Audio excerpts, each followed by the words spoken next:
জুলাই গণ অভ্যুত্থানে অংশগ্রহণকারী শহীদ ও আহতদের রক্তের দাগ এখনও শুকায়নি। বাংলাদেশের ফ্যাসিস্ট আওয়ামী লীগের সঙ্গে কোনো আপোষ করার সুযোগ নেই বলে মন্তব্য করেছেন অন্তর্বর্তীকালীন সরকারের প্রধান উপদেষ্টা প্রেস সচিব শফিকুল আলম।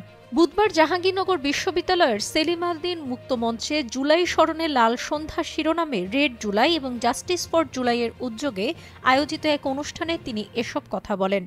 শফিকুল আলম বলেন, জাহাঙ্গীরনগর বিশ্ববিদ্যালয়ের শিক্ষার্থীরা শুধু জুলাই আন্দোলন নয়, বরং বাংলাদেশের সব গণ আন্দোলনের অগ্রভাগের অগ্রসৈনিক।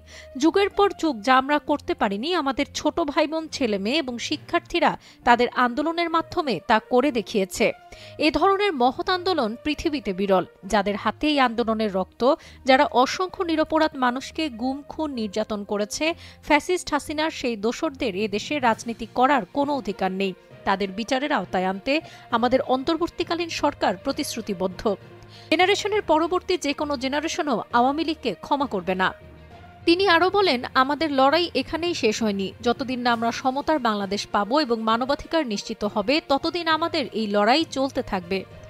অনুষ্ঠানে প্রেস ইনস্টিটিউট বাংলাদেশের মহাপরিচালক ফারুক ওয়াসিফ বলেন, জাহাঙ্গীরনগর বিশ্ববিদ্যালয় সবসময় ইতিহাসে গুরুত্বপূর্ণ ভূমিকা রেখেছে। এর মাটি, ইট আর শিক্ষার্থীদের হৃদয় রক্তের মতোই লাল।